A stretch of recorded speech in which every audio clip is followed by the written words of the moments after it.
What is up, everybody? Welcome back to another Unbroken lawn care video. Today, we are going to be talking about how to manage the weather as a landscaper. For the past 3 days, so Monday, Tuesday, Wednesday, I got nothing but rain. So I was really systematically planning out my week on what are the stages I would do things in the weather, when to mow, all that kind of good stuff. So let's go ahead and get into the first step. When is it too wet to mow?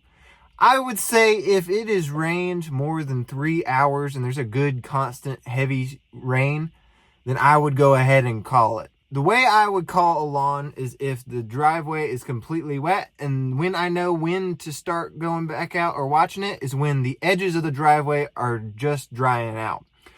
Because that means that the water has soaked fully into the soil enough where I could either put a riding mower on there or whatsoever. So the next step is once it's dry enough to mow, how do I go about doing it? So when I get up to a lawn, the first thing I am going to do is I am going to edge. First things first, this is going to help prevent me from running over anything with a lawnmower that is too wet to mow, messing up somebody's yard. So if I edge first, the worst thing I'm going to leave is some footprints in the yard.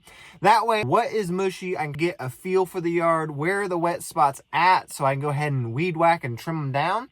That way I don't mess it up with the lawnmower if I were to mow first. So now, what would qualify as something that I cannot mow? So the test that I like to do is if I stick my finger into the dirt of the lawn and my fingernail goes into the dirt completely, that means it's too wet to mow. If you stick your finger down and your fingernail is still exposed, that means the earth is dry enough that your mower is not going to mess up the grass.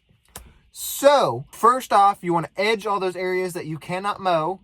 Go ahead and trim them so that you know where all the wet spots are on that lawn. After you are done edging, then you can choose whether you need to push mow the lawn or ride mow it.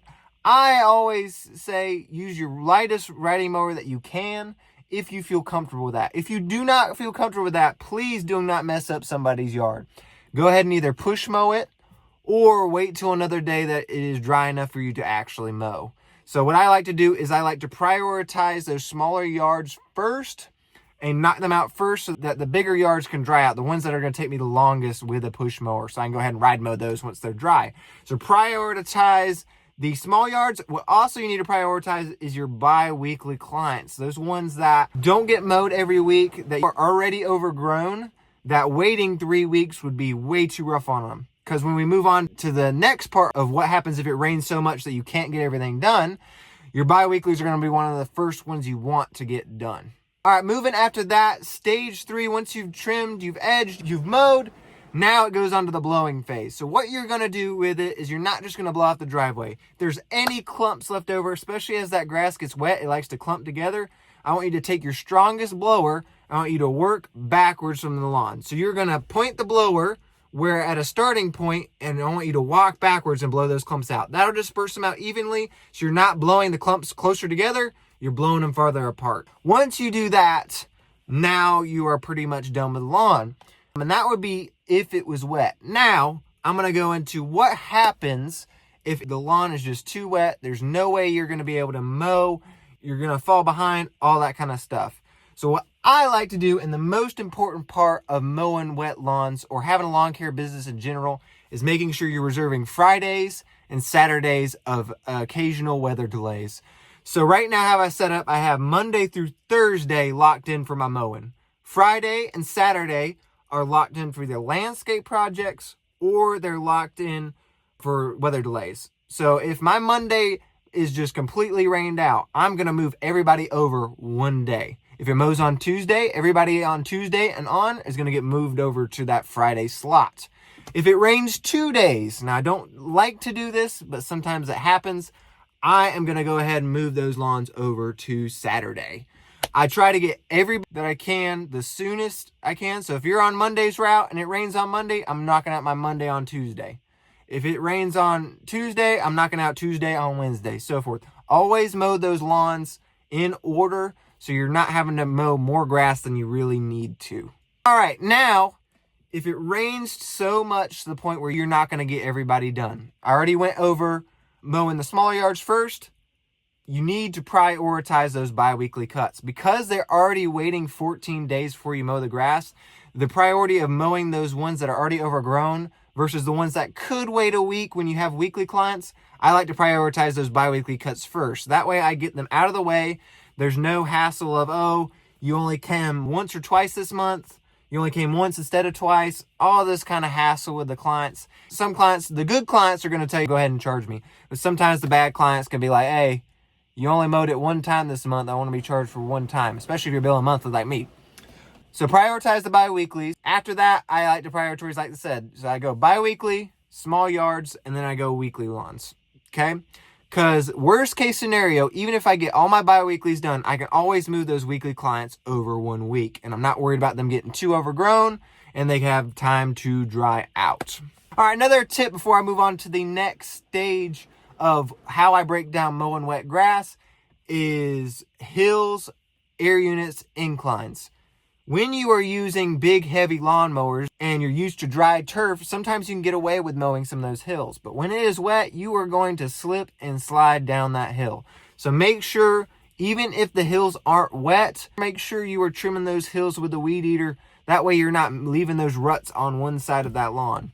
So if you've got a powerful weed eater, especially if you've got a Darwin grip, I highly recommend getting a Darwin grip because I can knock out an entire backyard that's swamped with my Darwin grip and a weed eater, opposed to using a heavy mower. I can even just do it all with a weed eater and only really have to worry about those footsteps, like I said. All right, moving on to the next part of the video is payment. What happens if you can't get everybody done and you got to move them on to the next week? Here's what I'll say. Go ahead and bill the client. If you're charging a monthly price, I would go ahead and bill the client for the cut, because some clients understand that it is double the amount of work the following week than it would be for their regular cut. If you're doing a bi-weekly lawn, moving them to every 3 weeks is going to be double the amount of work they're going to have to do than just cutting them on maintenance. So I would go ahead and bill every same rate. If you get any questions about the price and you get a text, I would go ahead and deduct that cut. It's just good faith. You did line it out that it is 2 to 3 cuts in a lawn. You just know that those clients aren't your best clients. And sometimes you got to bite that bullet unless you're willing to put everybody on a contract. Now, I will make a separate video on why I don't do hard contracts and why I do agreements. And there's a whole different story to that. But just make sure that you are being reliable and being honest at the end of the day. But I personally would go ahead and bill them for it because I know it's a lot of more work on me. Or if you do not feel comfortable with even that, what I recommend you do is to offer them something extra to offset that cost. So whether it's spraying out their beds, doing a couple extra bushes, especially if it's only 2 to 3 clients that you're having to reschedule the week that I had, offer them something extra. And so that if at the end of the month they start questioning it, then you can go ahead and say, hey, I only cut it once this week, but I also sprayed your beds for free to try to make up for it. That way you have a little bit more ammo on your side to why you are charging them the full rate, even though you didn't get the right amount of cuts. So that basically rounds out the video here. How to mow wet grass, what happens when you get too behind on your lawns. If all that made sense, drop a like down in the comments. If you have any questions or I missed something, put it down in the comments below. I respond to every single one of them. But without further ado, y'all, stay safe, stay tuned, man. We got more long form content coming your way. And most importantly, stay unbroken.